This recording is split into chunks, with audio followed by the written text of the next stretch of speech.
Perfecto, Florencia. Me voy contigo, Claudio, con la señora Ñuñoa. No sé si ya la despidió. Gaby, infórmame, porque no quiero dejarla a la señora al aire. ¿Se despidió o no? Ahí está. Bueno, no sé si le quedó claro, Claudio, a la señora, tu invitada ahí, por favor, para que cierre ella con si tiene alguna duda. Sí. Ahí está, por favor. No, me quedó súper claro. Igual he averiguado sobre las vacunas y todo y creo que quiero decir algo que es importante que las personas se vacunen porque al final estamos ayudando a todas las demás personas. Entonces, igual al final...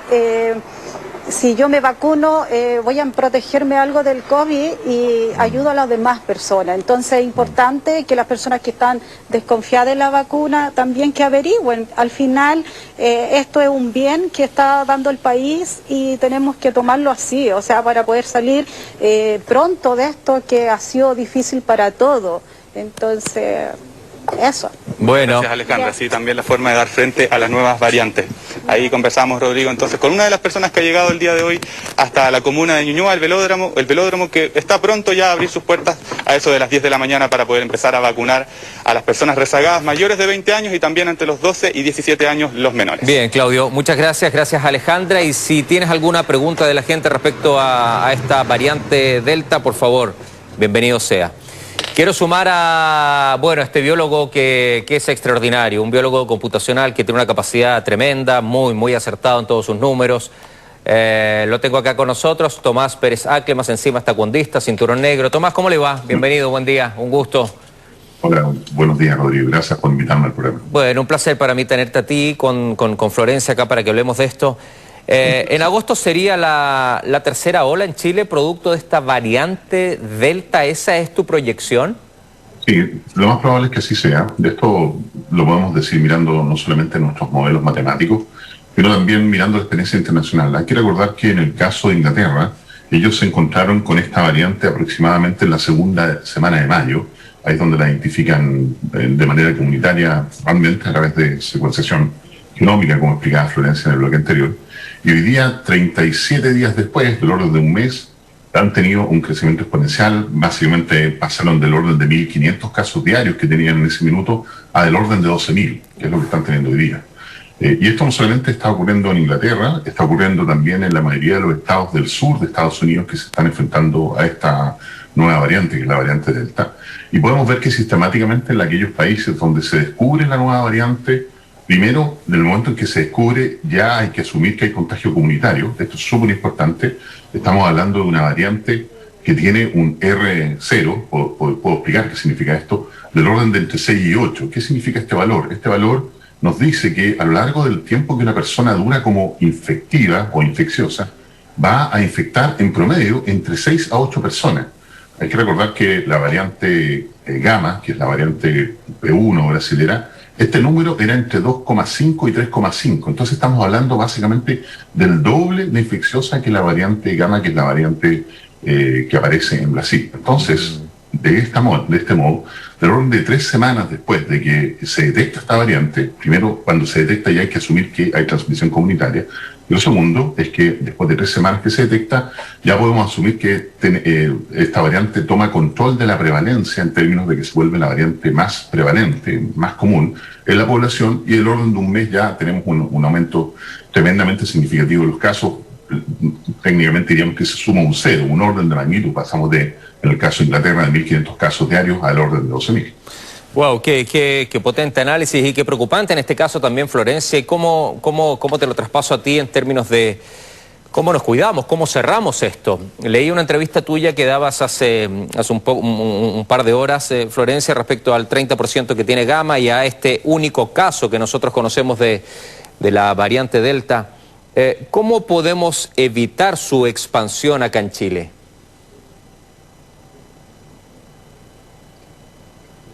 Hola. Ahí sí. ¿Me escuchas? Sí, perfecto. Okay. No sé si escuchaste la pregunta. Por favor, ¿me lo puedes repetir? Bueno. Nada más que decirte y establecer que te leí que tenías y manejabas como datos muy pegados lo que decía Tomás Pérez Acle respecto a que el 30% hoy está Gamma, la variante Gamma, y que hay un caso que es el que recién conversábamos incluso con el alcalde de esta variante Delta. ¿Cómo lo podemos frenar? ¿Cómo lo podemos disminuir? ¿Cómo lo podemos encapsular? encapsular para que no entre, si es que ya está en nuestro país, y lo que plantea bien Tomás, que en agosto podría ser la tercera ola, pero con esta variante? Bien, yo creo que hay dos puntos. Primero, entender que lo que estamos hablando de cuarentenas y desconfinamientos no es tal. No tenemos cuarentenas verdaderas, tenemos cuarentenas más o menos, digamos. Son semi-cuarentenas. Y con eso no está ayudando porque no estamos ni desconfinados ni confinados. Entonces, creo que ese punto hay que aclararlo, hay que tener una discusión de si vamos a hacer cuarentena breve, y qué se va a hacer durante esa cuarentena breve.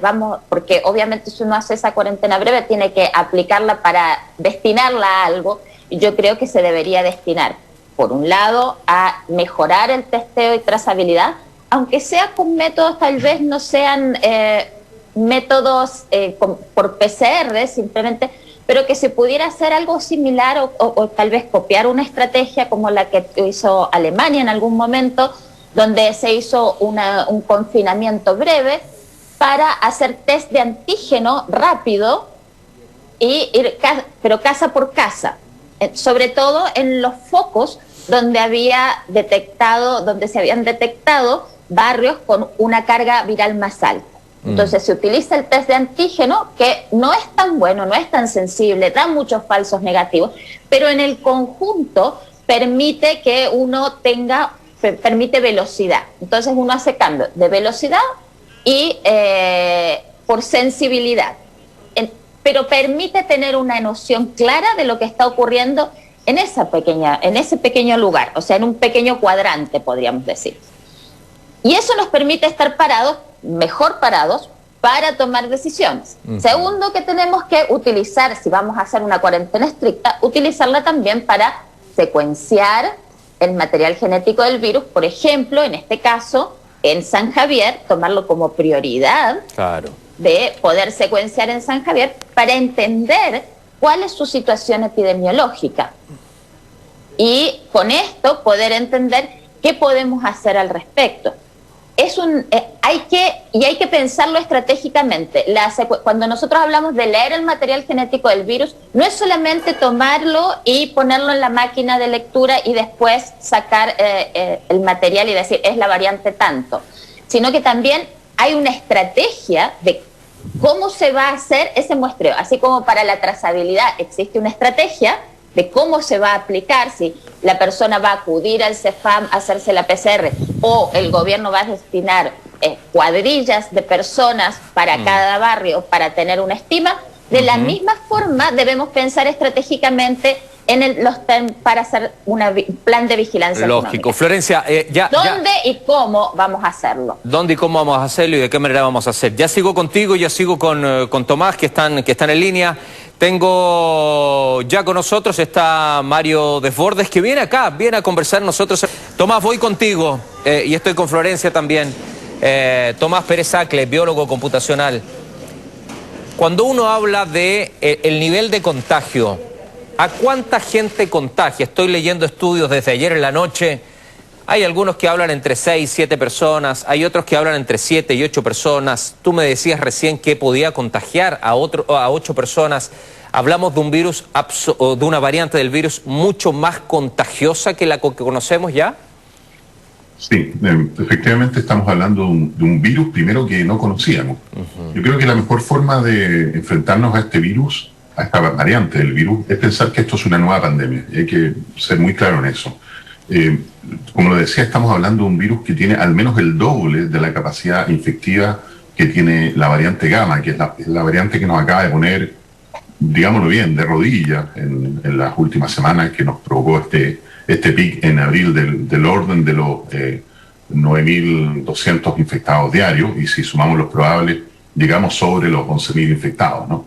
Estamos hablando entonces de un virus que es el doble de infeccioso. Para que tengamos una idea de lo que estamos lidiando, los que somos más viejos recordaremos las fiestas de paperas, una cosa que se hacía en los 80, donde había un niño que estaba contagiado con papera, y lo que hacían las mamás era juntar a todos los niños en la casa de este niño, de tal manera que a todos nos diera papera lo más rápido posible, porque sabíamos que la papera, cuando te da de chico, no te produce mucho problema, te da algunas molestias, pero si te llega de adulto, incluso podría llegar a ser mortal.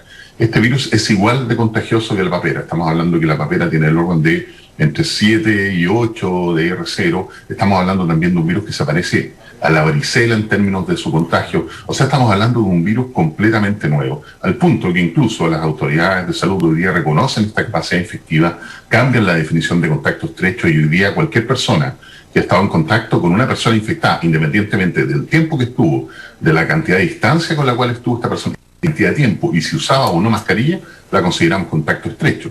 Este es el caso, por ejemplo, en Australia, donde se reporta por una trazabilidad extraordinaria mediada por equipos tecnológicos que ya debieran pensar de una vez por todas en implementar una trazabilidad tecnológica en el país, particularmente con la gran cantidad de teléfonos celulares que tenemos disponibles hoy en día, ¿no? Muchísima gente tiene teléfono celular y bastaría implementar alguna de estas capacidades para hacer una trazabilidad del mismo nivel que la que tienen en Australia o en Corea del Sur, ¿no? O en Nueva Zelanda.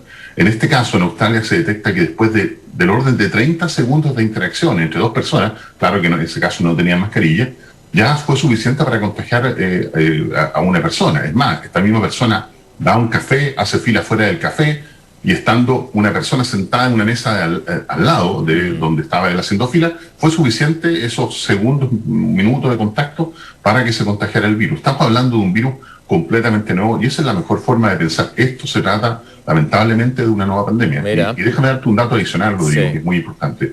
A pesar del enorme esfuerzo que se ha hecho en vacunación, que digámoslo bien, es extraordinario, realmente muy, muy bueno. También hay que decir que aquí no se trata de que el gobierno haya escogido la vacuna de Sinovac frente a la vacuna Pfizer. Era la vacuna que teníamos acceso en ese minuto y enhorabuena que lo logramos gracias principalmente a la actividad que fue comandada desde la Universidad Católica por el rector de la Universidad Católica, por el doctor Alexis Calés, que de otra manera no tendríamos esta vacuna. Hoy día esto significa que la población sobre 59 años, sobre 50 años, ya la consideramos prácticamente vacunada, sobre el 83%, sobre el 90%, incluso las poblaciones mayores de 60 años. El problema lo tenemos principalmente en las poblaciones bajo 49 años, donde tenemos coberturas de 2 dosis del orden del 70% en 40-49 y el orden del 36% en menos de 39. Todo esto es para decirte que hoy día todavía existen del orden de 5 millones de personas que son susceptibles a contraer no solo la variante Delta, sino el coronavirus en general. Claro. Esto sin contar lo que ya vemos nosotros, que es bien preocupante, que hay una pérdida sistemática de inmunidad producida por las vacunas, particularmente en la población de mayores de 70 años. ¿Por qué podemos decir esto? Porque hoy, a la fecha de hoy tenemos el mayor número de personas sobre este grupo etario de 70 años en las UCI de toda la pandemia. Entonces la única forma de explicar esto es que hay una pérdida de inmunidad. Esto no es porque la vacuna Sinovac o la vacuna china sea mala, digámoslo bien claramente, la vacuna ha salvado vidas y eso es indemostrable, absolutamente, no hay duda de esto. El problema es que nos enfrentamos a un virus altamente mutante, un virus que además cada vez que muta se vuelve no solamente más infectivo, sino también más agresivo. Y además estamos hablando de que cuando nos vamos volviendo viejos, cuando nos empiezan a salir canas como a todos nosotros, vamos perdiendo capacidad no solamente en el sistema inmune, sino en todo nuestro cuerpo. Esto es lo que se denomina senescencia en general. Y es normal que las personas adultas pierdan una capacidad inmune, aunque estén vacunadas. Claro. Entonces, lo que viene a continuación, lo que debiéramos hacer urgente, es vacunar a todas las personas lo más rápido posible. Y segundo, pensar en una tercera dosis lo antes posible, no en septiembre, sino ahora mismo, para que nos pille, ojalá, a lo mejor preparado la variante Delta, en las poblaciones mayores de 50 años. Y solo para terminar, porque me parece también muy importante sumar a lo que decía Florencia recién, que además de la trazabilidad, además del testeo, además del aislamiento, que podríamos estar pensando también en una cuarentena, pero de verdad, le podemos llamar cortocircuito, le podemos llamar hibernación, como la han llamado antes. Aquí las cuarentenas, para que funcionen, desde siempre, tienen que eliminar todos los viajes, o sea, el 80% de los viajes tienen que eliminarse. Esto se trata de una cuestión tipo toque de queda todo el día, si es que queremos hacer una cuarentena. Mira, pero también tenemos que ser capaces de descargar las UCI. Sí, déjame preguntarle, lo que pasa es que las UCI son clave hoy día. Absolutamente. Florencia, hay vacunas que tienen más información que otras. Eso obviamente me refiero a la cobertura de más variantes. Sinovac, respecto a lo que decía Tomás, ¿Sinovac sirve para Delta? ¿Es muy pronto lo que te pregunto? ¿Tal vez está en investigación? ¿O hay un sentido de seguridad que tenemos los chilenos que nos hemos vacunado y un alto porcentaje con esa? Bueno, primero llamar a la calma un poco sobre el tema variantes, porque como bien decía Tomás, inclusive lo decía el año pasado también, variantes van a seguir surgiendo y las variantes las tenemos que esperar, pero el tema es, ¿las queremos esperar o vamos a eliminar la pandemia? Esa es una cuestión. Y si queremos eliminar la pandemia, tenemos que, punto 1, vacunarnos. Efectivamente, dicen, vacunas, si no, tenemos menos información en este momento y lo que tenemos que hacer es pedir la información, que yo estoy segura que ya casi debe estar lista, o sea, no creo que esté tan rezagada, pedirle a los autores del estudio que, por ejemplo, nos brinden cuál es el porcentaje de seroconversión, es decir, cuántas personas tienen anticuerpos todavía contra esta vacuna. El otro día el doctor Kalergis dijo 2/3 todavía tienen anticuerpos, pero hay que aclarar qué significan esos 2/3, a qué se refiere, porque salió una cuña muy cortita y no se comprendió en un contexto. Tal vez es mejor ponerle contexto antes de alarmarse.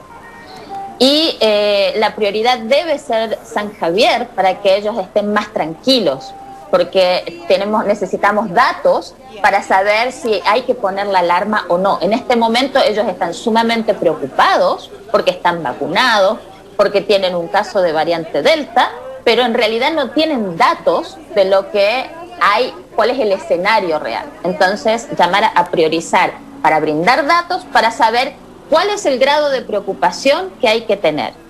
Y lo que tenemos que estar es con las antenas encendidas, más que en pánico. Eso es lo que yo creo. Entonces, buscar soluciones y actuar. Si se va a hacer una cuarentena, que sea con una planificación de qué se va a hacer en esa cuarentena, no solamente que la gente se tenga que quedar en la casa. ¿Qué se va a hacer durante esa cuarentena? Vamos a aumentar la trazabilidad, como decía antes, por ejemplo. Vamos a implementar trazabilidad en sentido tecnológico, como está mencionando el doctor Acle. Vamos a intensificar vigilancia genómica en algunos puntos. ¿Cómo lo vamos a hacer? ¿Cuándo lo vamos a hacer? ¿Dónde lo vamos a hacer? ¿Qué tiempo nos va a llevar? ¿Qué insumos están disponibles? Esto tampoco es menor.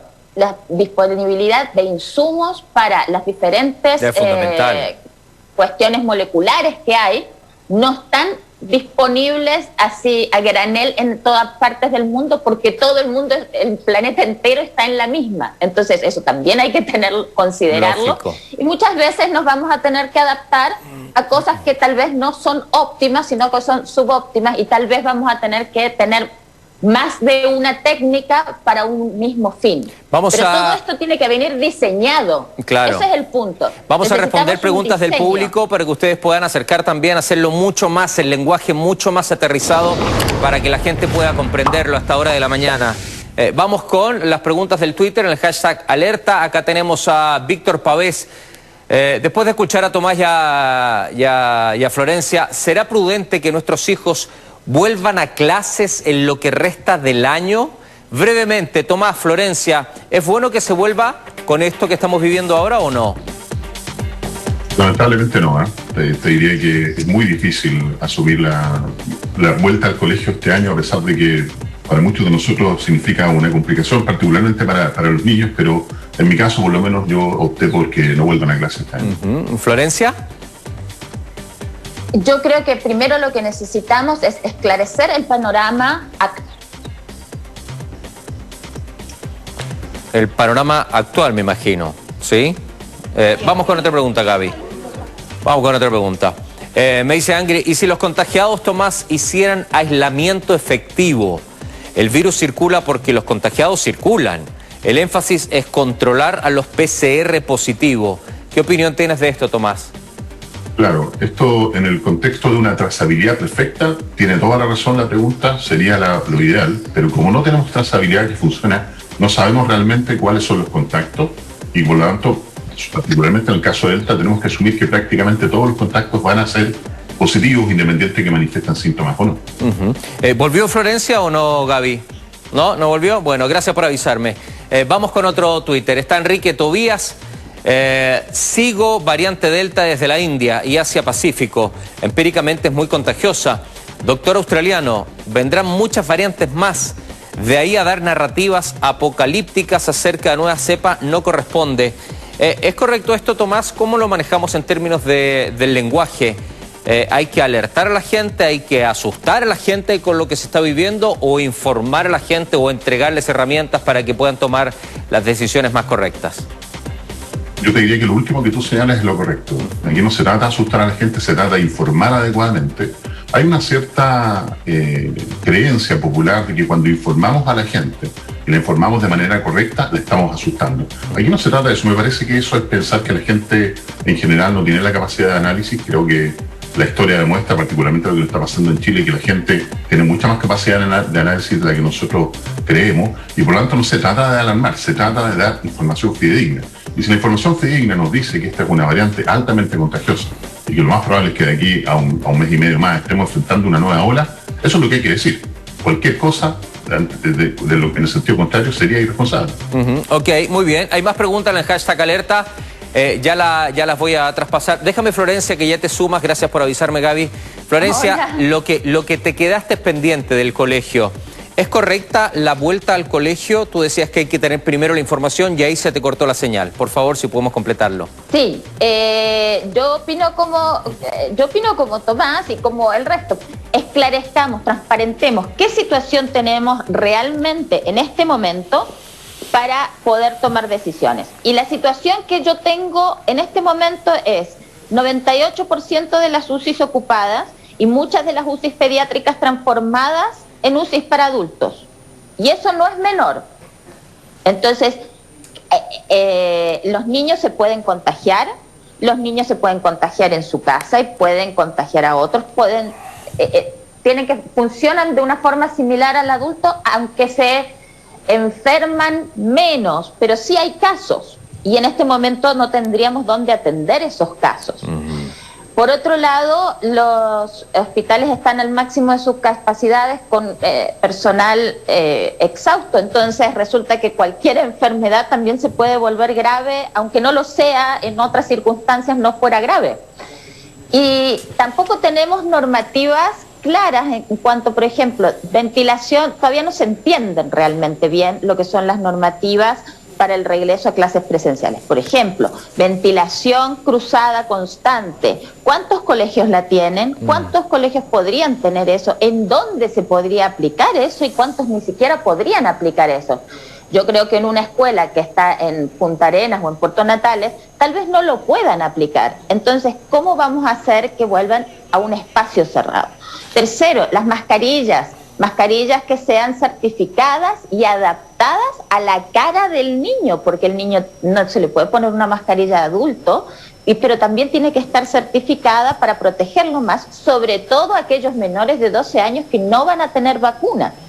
Y una vez que sumemos todos esos factores, podemos decir realmente el regreso a clase durante el invierno, tal vez hay que postergarlo hacia septiembre, octubre, donde podamos tener ventilación asegurada, mascarillas certificadas.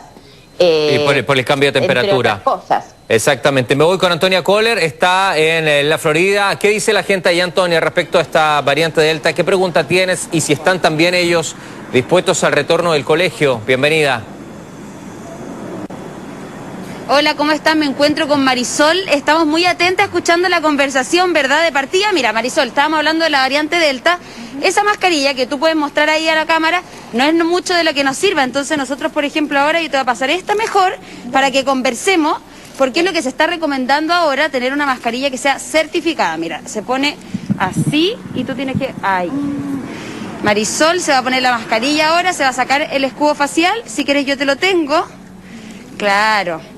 Y la idea es ahora, claro, que andemos bien cuidados en la feria, porque es donde más nos vamos a encontrar con gente, ¿verdad? Marisol, cuéntame, ¿cuáles eran tus preguntas con respecto a la variante Delta? Tú tenías unas bien concretas para hacerle ahí a los expertos. Bueno, mi pregunta mía es si ya está la variante ya Delta acá en Chile. Yo pienso que ya está ya, pero el gobierno dice una cosa, dice otra cosa, entonces no se sabe qué es lo que vamos a hacer realmente. Pues nosotros deberíamos estar enterados de todo lo que está pasando. También lo ¿Ya? comentábamos con el retorno a clase, ¿verdad? Tú me decías que tenías sobrinos y también podemos comentar con respecto a eso. Bueno, en cuanto a la... Yo tengo 3 nietecitas, ya son de 6, 7, 8 años y están ya, pero ya no quieren nada con las clases online. Ya, o sea, es una tragedia para los papás y también para ellas. O sea, ¿usted estaría a favor o un retorno a clase? Yo creo que sí, pero siempre y cuando tomen todas las medidas. Claro. Ya las medidas de lo sanitario.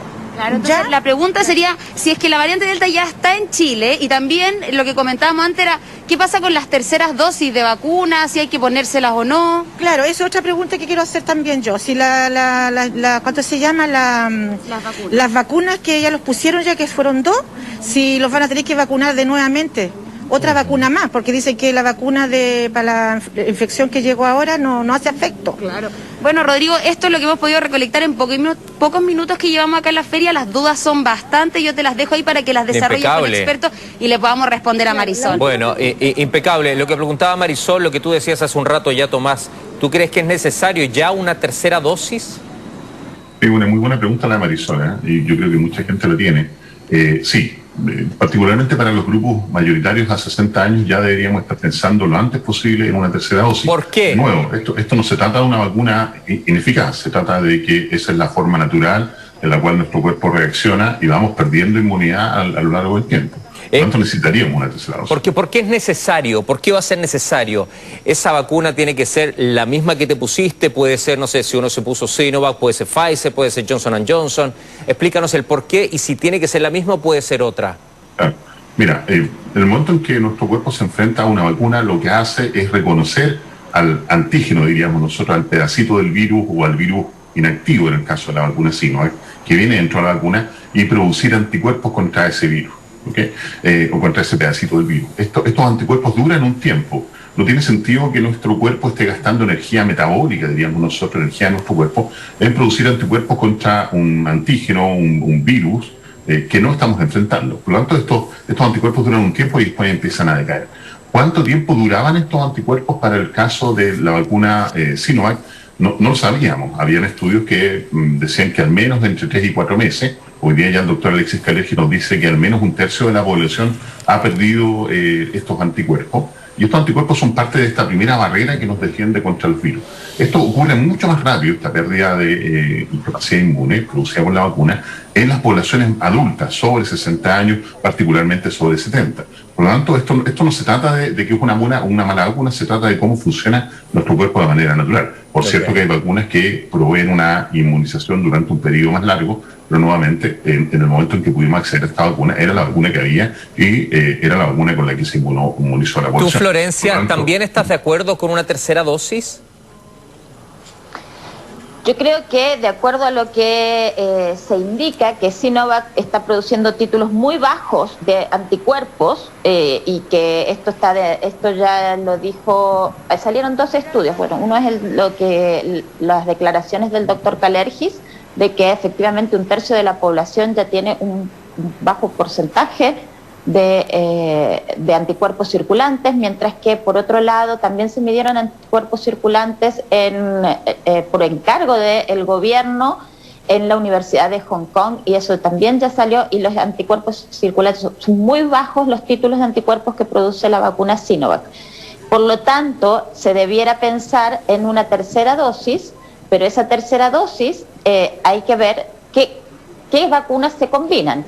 De hecho, hay un estudio en Inglaterra que se llama Combivac, donde dijeron, bueno, visto que tenemos tantas dosis de AstraZeneca y tantas de Pfizer, usamos una primera dosis, porque esas son 2 vacunas particularmente que sirven con una sola dosis, ya producen suficiente inmunidad con la primera dosis, y la segunda dosis hicieron un ensayo controlado para saber cómo funciona si la segunda dosis, si la primera es AstraZeneca, la segunda es Pfizer.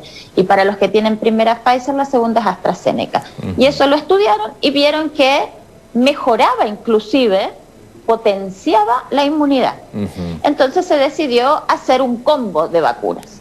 Nosotros tendríamos que, y ya lo dijo el doctor Arauz también, que se está estudiando la posibilidad de combinar vacunas. Okay. No necesariamente la tercera dosis va a ser de Sinovac, es algo que hay que verlo, pero que se podría combinar vacunas. Okay. Y lo último es que anteayer salió el último, una revisión de todos estos ensayos donde están combinando vacunas en diferentes partes del mundo, y la combinación de vacunas como AstraZeneca, Moderna, Pfizer, Sputnik y no sé cuál otra más que se me quedó en el tintero, están produciendo un espectro de anticuerpos mucho más amplio, con lo cual también podría cubrir mejor la inmunidad contra las variantes. Bueno. Entonces, basados en eso, es donde tenemos que tomar la decisión de qué va a ocurrir en Chile, donde vamos a tener alrededor de 10 millones de vacunados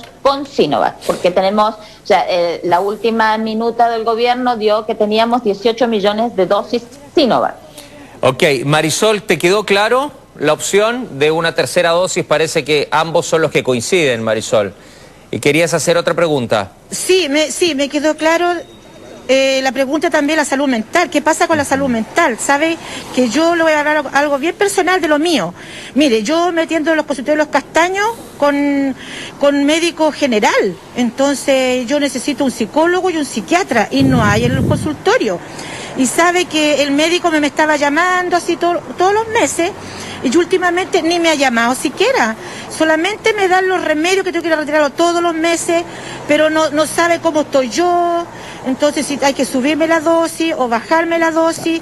Entonces eso está todo mal. Que se preocupen un poquito más de la salud mental. Yo tengo a mi hija enferma, tengo a mi nieta de 8 años enferma, y yo creo que muchos niños más están enfermos. Y también, también que se preocupen un poquito más de los profesores, ¿ya?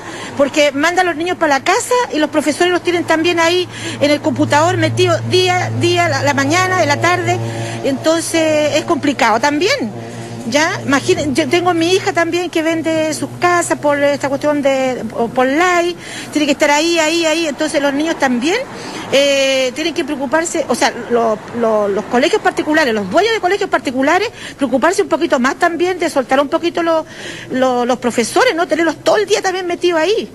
Para que se preocupen un poquito más de sus hijos también, porque la cuestión es compartida, papá y mamá. ¿Ya? Claro. Gracias, Marisol.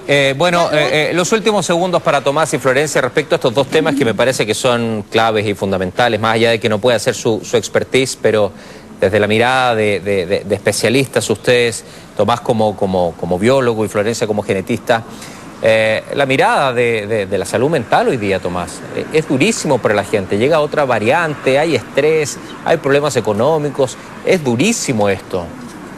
Es durísimo, Rodrigo, y mira, fíjate que las declaraciones de la señora Marisol demuestran lo que estábamos diciendo recién. Nuestra población es inteligente, no podemos minimizar la capacidad de entender la situación que estamos viviendo por nuestra población. Ella tiene una claridad prístina de la situación actual. Estamos pasando por una situación agobiante, yo mismo me siento agobiado, mi familia agobiada, y eso que lo hemos pasado mal, pero no se compara con la situación de personas que ni siquiera tienen que comer y tienen que ir a buscar la comida en una olla común. De eso estamos hablando, ese es el nivel de sufrimiento que tenemos hoy día, ¿no? Pero también podemos hacer algo para eso. Por ejemplo, hay situaciones que no se entienden. ¿Cómo puede ser que el aforo, es decir, la cantidad de personas que pueden ingresar a un mall como el Costanera Center u otro, está en el orden de miles de personas? Y resulta que, no sé, estamos cerradas las plazas y los parques. Lo ridículo es que, por ejemplo, las Torres del Paine, el aforo es de 100 personas. Entonces, hay que pensar en que estos espacios públicos, si bien es cierto, frente a la variante Delta tienen un manto de duda, también son un espacio que debiéramos ser capaces de recuperar para permitir que las familias, particularmente nuestros niños, tengan alguna capacidad de salir de sus casas, distinta a hacer una cuarentena en una casa en Vitacura o en la dehesa, ¿cierto? Que una cuarentena en un lugar hacinado como existen en varias comunas de nuestro país. Por lo tanto, tenemos que preocuparnos de la salud mental. Y déjame darte un dato final, dado que son los últimos segundos, que es tremendamente relevante para el análisis de por qué los niños, de si tienen que volver al colegio o no. En Inglaterra, hoy día, el 7% de las personas que están hospitalizadas son niños menores de 19 años. 1 de cada 100 niños que se infecta con COVID termina hospitalizado en una situación bastante grave. Esa es la situación que está produciendo en Inglaterra, que tiene un servicio de salud muchísimo mejor que el nuestro, y eso es lo que tenemos que evitar en nuestro país. Florencia, tus palabras al cierre, por favor. Sí, creo que lo que necesitamos es ordenarnos un poco en cuanto a la información que existe, en los parámetros que existen. Creo que hay demasiadas incógnitas y demasiadas preguntas en el aire, que así como tenemos ahora la duda del caso de San Javier y que se tiene que esclarecer hoy. O sea, no se puede dejar a ese grupo de personas viviendo en la incertidumbre de no saber que si se encuentran o no se encuentran con el vecino y qué les va a ocurrir. O sea, eso se necesita resolver ya, porque eso es lo que genera la incertidumbre, es la que genera una ansiedad de vivir en general. Entonces, yo llamo a que transparentemos punto por punto, armemos un plan y sigamos a ese plan. Navegar la incertidumbre es muy difícil y es muy difícil para todos, pero sobre todo cuando existe una gran desconfianza de las medidas que se están tomando. Como decía el doctor Acle, ahora en este momento yo he visto con mis propios ojos un mall recontra lleno y el Parque O'Higgins cerrado. Por ejemplo, sí, el gran parque que tenemos. Muchas plazas están cerradas, entonces así no se puede, porque lo que tenemos que promover es justamente la vida al aire libre, para que cuando digamos confinar, cuarentenas y este tipo de cosas, implique espacios al aire libre, no encierro, no necesariamente encierro. Claro, claro. Porque también la ventilación, o sea, hay que meterse en la cabeza una cosa, el COVID es una enfermedad vascular, o sea que ataca los vasos, o sea que va a terminar atacando a todo el organismo, y que se transmite por aerosoles. Y que se transmite por aerosoles, lo voy a decir y lo voy a repetir, justamente porque no hay tanto este concepto, todavía no ha calado profundamente en la población, de que no son gotitas, es un aerosol. Entonces, la mascarilla certificada para todos, los niños también deberían usar mascarilla, pero con una salvedad, si se la pueden poner y sacar solos. Esa es la condición, porque si no el niño tiene riesgo de asfixia, ¿no es cierto? Y cuando vamos con los niños más chiquitos, todos tienen capacidades diferentes, van madurando en momentos diferentes, entonces no se puede plantear una edad fija. Lo que se puede plantear es esto: si se puede poner y sacar su mascarilla, vamos. Lo mismo que hay personas con capacidades diferentes que tampoco se pueden poner y sacar la mascarilla, y hay personas que les molesta en términos, digamos, ya porque tienen capacidades diferentes. Entonces eso también hay que considerarlo y ser solidario y ser empático del próximo. Exacto, eso es lo que hay que hacer. Florencia, la pandemia no puede ser del egoísmo, tiene que ser. De esto necesitamos salir todos juntos, necesitamos pensar colectivamente las soluciones y que esas soluciones sean transparentes, y tiene que ser colaborativo, cooperativo. Exactamente, y empático. Florencia, Tomás, un abrazo muy grande, gracias por su tiempo y gracias por acercarnos más y tratarnos de entregar esta cuota de información que requerimos para tomar buenas decisiones. Gracias por todo y que tengan lindo fin de semana. Muchas gracias. Muchas gracias, que está muy bien. Muchas gracias. Gracias a ustedes. Chao, chao. Chao.